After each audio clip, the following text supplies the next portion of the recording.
What is going on, everyone? This is Chris Walton, your favorite real estate agent. Today we are talking about a very exciting topic, credit and credit repair.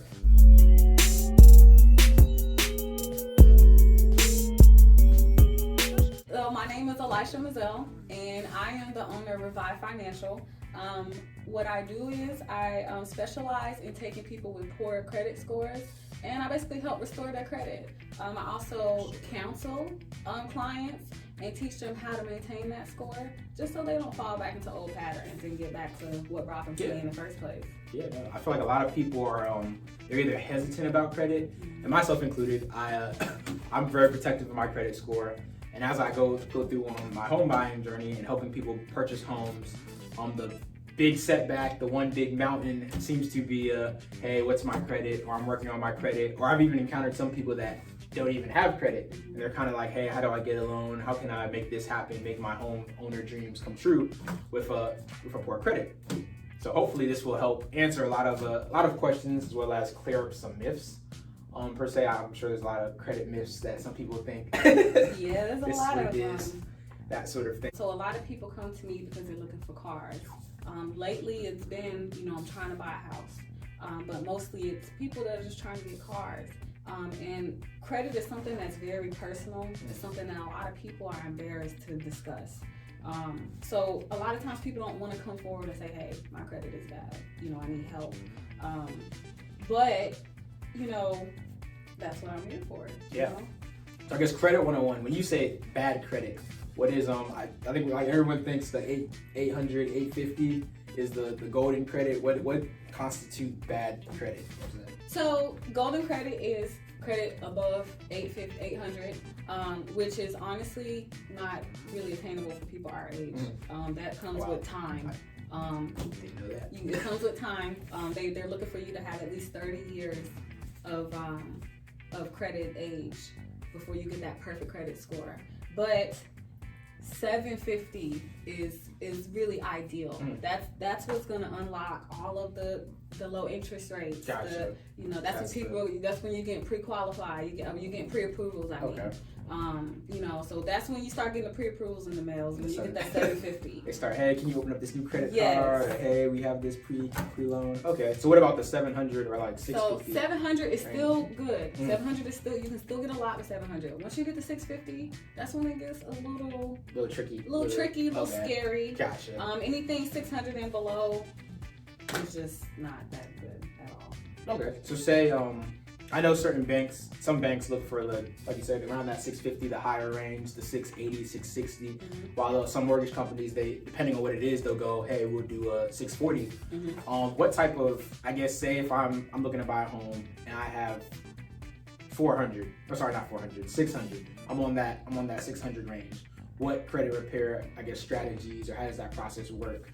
What does that look like in helping me get my credit up there in order to buy a home? So that fully depends on your specific credit situation. So it depends. There are a lot of things that can affect your credit, and the things that are affecting your credit may not be the same things that are affecting my credit. So we have to go based off of what your credit report says. So if you have too many high credit card balances, then the solution for you is going to be pay off those credit cards. If I have too many collections accounts, then my solution is going to be we got to get rid of these collections accounts. So we just have to go based off of what your credit report looks like. So it could be a variety of every situation. Right, and no situation is just one thing. There's always a few things that there may be errors. There may be, credit limits that are being reported incorrectly. There's a lot of things. So what does the I guess who's this getting reported to? He's like, okay, it gets sent to collections. How are they finding out? Like, oh, you owe this balance due. How do I what's the credit 101?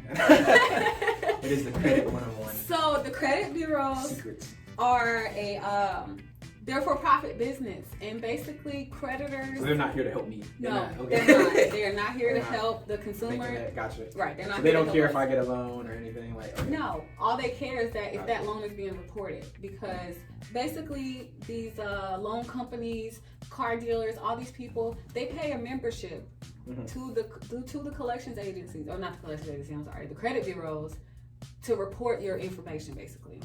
Oh, wow. So the more information that they are reporting, the more money that they get.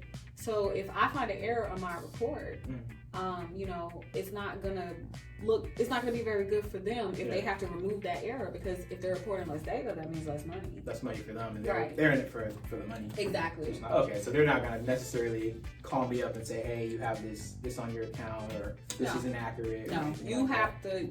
It's you. The burden of proof is on. Yes. So if I want to improve my credit, pretty much it's up to you to dispute it. Gotcha. Then they have to contact the person that's reporting the account and say, hey, they're saying that you're not reporting this correctly, and then, you know, that's when they go from there. Okay.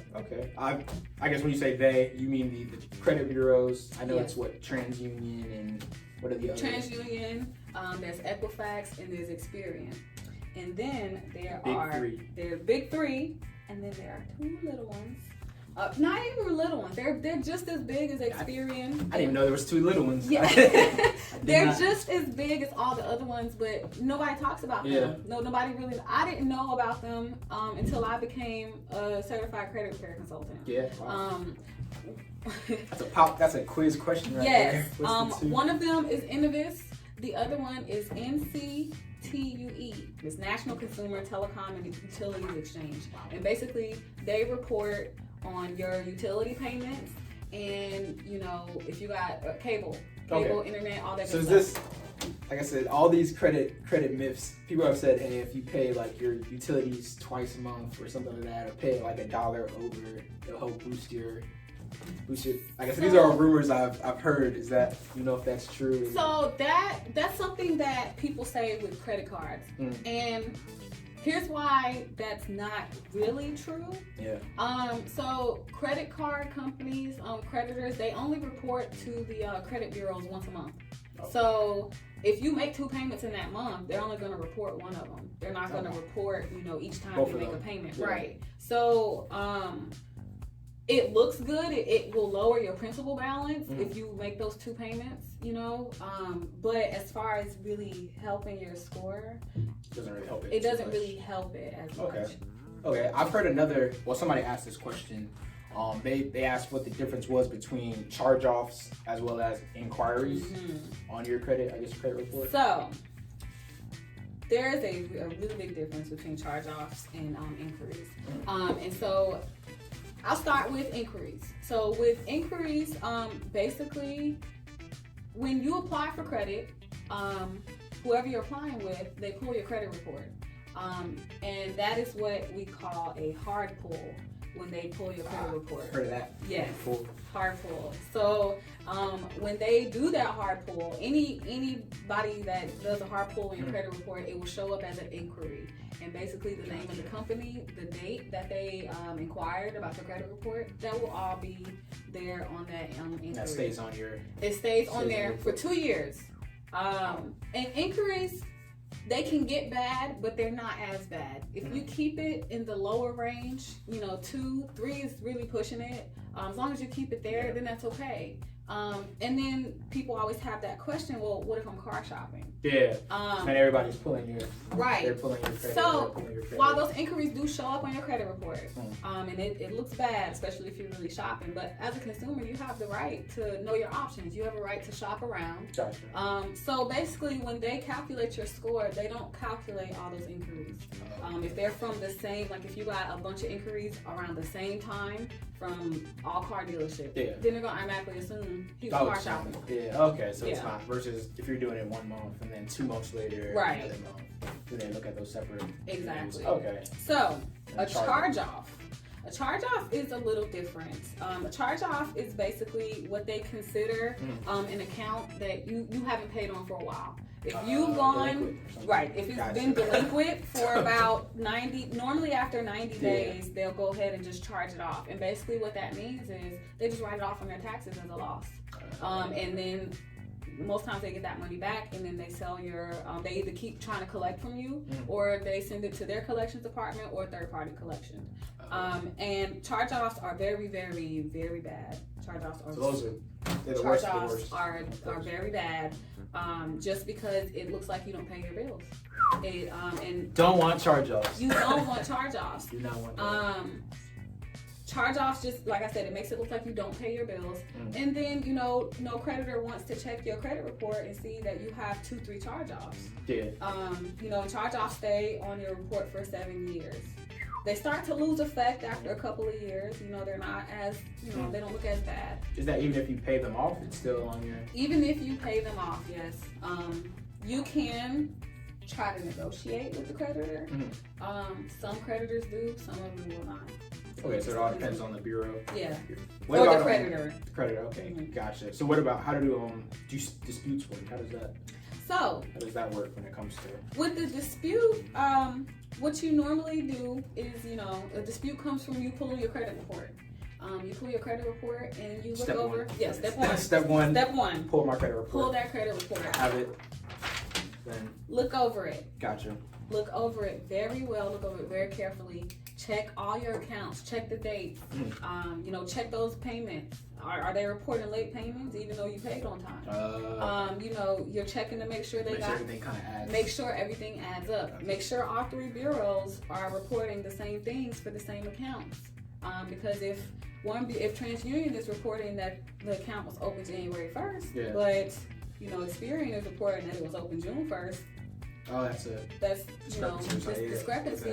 Right, pull your credit report, you look over all of your accounts. You see something that's not right. Yeah. So then you write to that credit bureau that's reporting that error, and you say to them, you refer whatever account it is, you get the account number exactly the way that they're writing it, get that creditor name exactly the way that they're reporting it. Say, this account is being reported incorrectly for this reason. Please investigate it.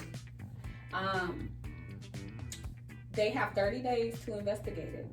And by investigating, what that means is they'll call up the creditor that's reporting that account and say, hey, such and such is saying that you're not reporting this account correctly. We need you to verify all the information that you're reporting.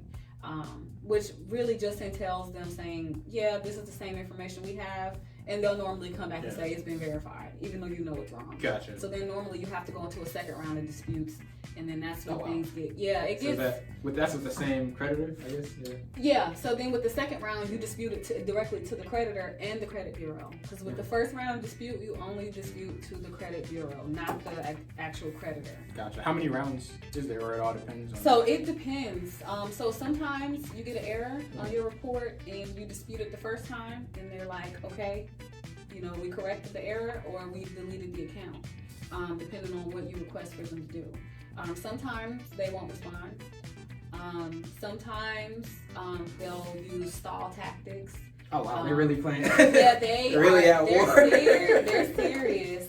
Sometimes, there have been times where you sometimes you have to get a lawyer. Working from home, you have to get a lawyer. Sometimes you have to get a lawyer because it's illegal. There are laws in place.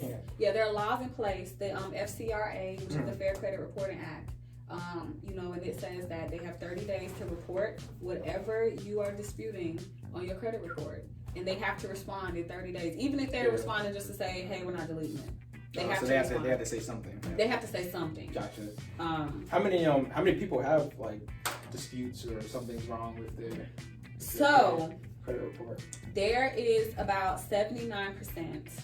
79% of all credit reports in this country have errors on it. That's most of the people in this country. So almost 8 out of 10 people have an error on there. Yes. Is it multiple errors or is it? A lot of times it's multiple errors. Sometimes it's just one. Sometimes it's something as simple as your address is wrong. So I'm pretty young. So I maybe have 8 years of credit history, but I can only imagine okay, I'm 50 years old and I have 50 years, 40 years, 30 years of errors. Is it a certain year span that it could be, or is it just throughout? I know you said after 7 years something drop off. Right. So after 7 years, anything negative needs to be taken off. Gotcha. You want to keep the positive accounts, just to show that credit age and that you can handle these accounts over long periods of time, just because that looks good on you as a consumer and when you apply for credit. One of my subscribers, they contacted me. They're looking at buying a home. Okay. Their goal was next year, July, June, summertime, they want to buy a home. However, some things on their credit is what's holding them back. How long does credit repair take? How long does that process take? So that's something else that's also going to depend on, your specific credit situation. Yeah. So, if you just have some unauthorized inquiries that are on your credit report that's kind of holding you back. Like you got a lot of them, and it's kind of just keeping you from, buying your home.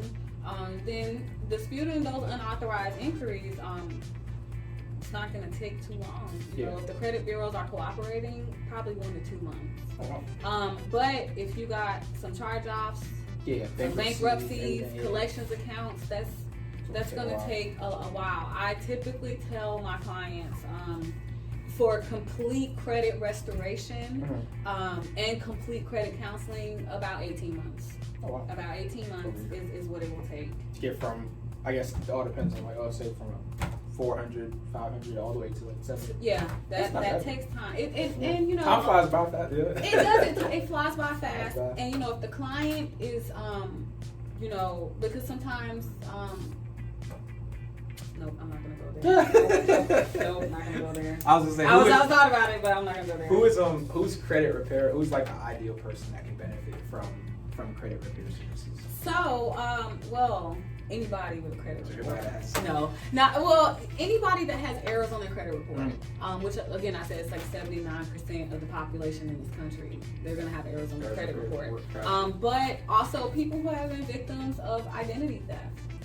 Some people, they get their identity stolen and they don't know where to turn or how to correct. So you can find that from your credit report too, where you can, I guess, clean that up. Yes, clean that up. Well, never mind. I was gonna say, so when Amazon charges you for the yearly subscription of Prime that you don't have, you have to go back on your credit and clean it. You gotta clean that up. Clean it up. But I love Amazon. This is not me going to say that Amazon, but I have had some issues in the past. Haven't we all? Yes.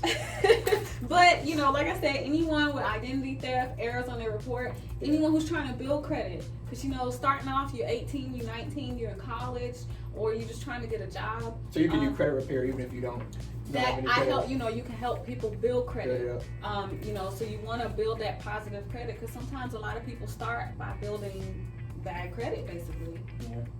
And that's not good. So we want to start by building good, positive credit. Cool. That sounds good. How'd you? What made you want to get into helping people build their credit? Well, I had bad credit once upon a time. So I kind of got into this because I was repairing my own credit. And once I saw what you really need to do to repair credit, and there's just so much that consumers don't know. There's so much that I've learned, and once I learned, I felt compelled to share all that information. Yes, I just want to share this information because as consumers, you should be empowered, and you should know these things so that you can protect your credit, because your credit is a reflection of who you are. To the creditors. Yeah, that's basically, they don't see they don't see height, weight. They don't see any of that. Citizen, volunteer. They don't care that you volunteered at the homeless shelter. They care that you got that charge off from last year.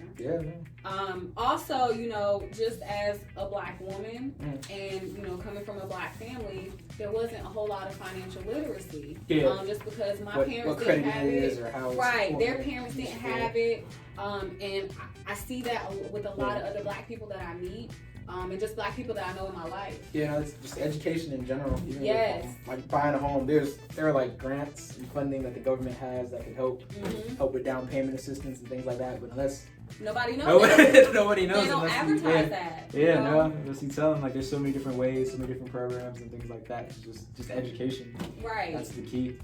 And that's all I want to do is just educate and empower, and we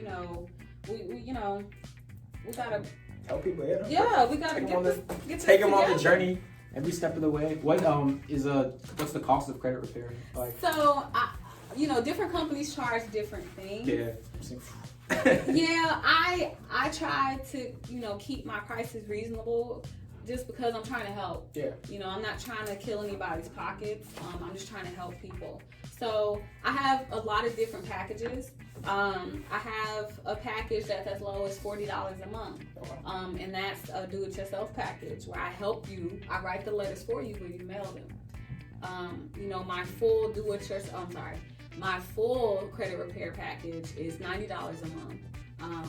And then I have a couples package that's $180 a month, where basically I take couples, married people, because you don't want, Yeah, people be not getting married because of credit. that. And then, if your wife is repairing her credit. What's your credit? Right. Like if your wife is repairing her credit or your husband's repairing his credit, you got to get on board and do that too. Lied to me about you. That is important. Yes. So, that's important because it's not going to look when y'all go to buy that house together or y'all go to get your car. Yeah. So y'all both want to be on the same page credit-wise. So I have that package as well for couples. All of it is $100 processing fee initially, and then, the monthly package fee starts in the second month. Start turning your credit around. Yeah, start turning that credit around. This is awesome. This is great information. I learned so much. I hope that you learned so much watching. How if people want to get in contact with you to help repair their credit, turn their score upside down, what's the best way to reach you? So the best way to reach me, my business number is 757-762-8306, and you can call and text me on that. That is a cell phone number. My email address is idealcreditrepair4@gmail.com, and you can also check out my website, www.idealcreditrepair4.com. There's a lot of good information, a lot of good credit tips on there, and it just explains the credit repair process to you. Yes, it's awesome. Thank you so much for helping do this video. And just hoping get information to people. Trying to feature some different special guests to help you guys on your home buying, home selling journey. If you have any questions, feel free to give me a call or contact Miss Illysha. I feel like I messed that up again. Illysha. Oh my goodness. See, Miss Illysha Mizelle. I'm just gonna say Miss Mizelle. That's just the easiest thing we're going for, Miss Mizelle. It's like when you look at it, guys, you'll see what I mean. I'm gonna put her information down below in the description as well as on the screen so you can see that as well. Until next time, this is Chris Walton, your favorite real estate agent. Take care.